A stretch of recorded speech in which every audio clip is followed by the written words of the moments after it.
আমন্ত্রণ জানাচ্ছি প্রবাস কণ্ঠ রাতের বুলেটিনে পাওয়ার্ড বাই মাইএনজে ট্রিপ। শুরুতে জানাবো আজকের প্রধান শিরোনামগুলো।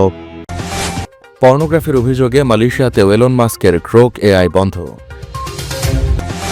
বাংলাদেশি সহ 200 শতাধিক প্রবাসীকে ব্ল্যাকলিস্টেড করে ফেরত পাঠালো মালয়েশিয়া। এবং মালয়েশিয়া থেকে ডাকযোগে ভোট দেবেন 84,000 বাংলাদেশি।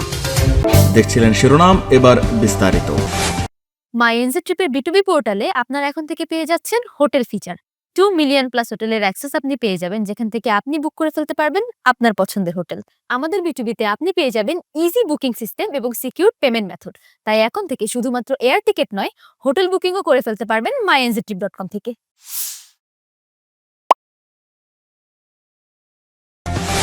মালয়েশিয়া এবং ইন্দোনেশিয়ায় ইলন মাস্কের কৃত্রিম বুদ্ধিমত্তা বা এআই চ্যাটবট গ্রোক সাময়িকভাবে স্থগিত করেছে।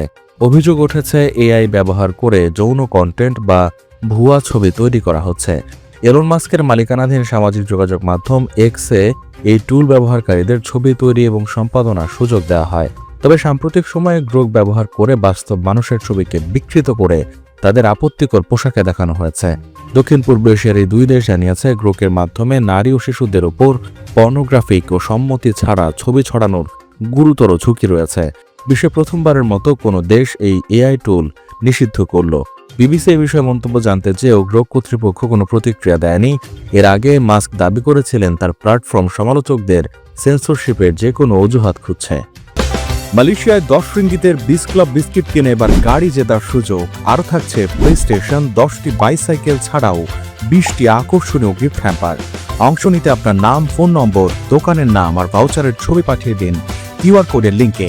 অফারটি চলবে 28 ফেব্রুয়ারি পর্যন্ত। 18 বাংলাদেশি সহ মোট 201 জন প্রবাসীকে নিজ নিজ দেশে ফেরত পাঠিয়েছে মালয়েশিয়া। সোমবার মালয়েশিয়ার জোহর রাজ্যের ইমিগ্রেশন বিভাগ জানায়, নতুন বছরের শুরুতে বিদেশি বন্দীদের প্রত্যাবাসন কার্যক্রম জোরদার করা হয়েছে। জানুয়ারির প্রথম সপ্তাহে জোহরের পেকারনানাস ইমিগ্রেশন ডিটেনশন ডিপো থেকে এসব বিদেশি বন্দীকে প্রত্যাবাসন করা হয়।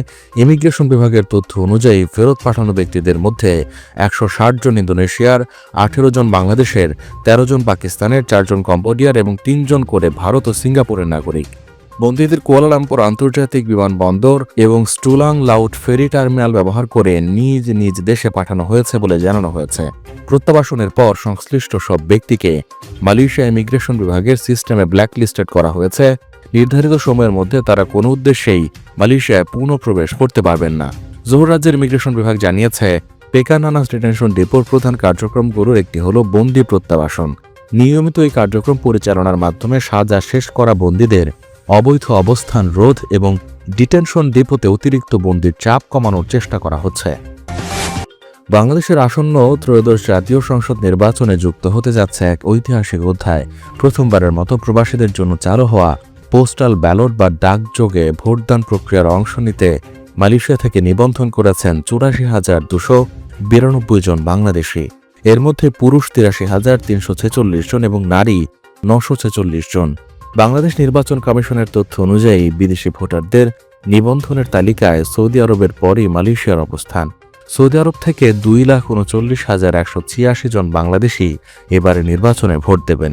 এছাড়া কাতার থেকে 76,139 জন, ওমান 56,207 জন এবং সংযুক্ত আরব আমিরাত থেকে 38,574 জন বাংলাদেশি ভোট দেবেন।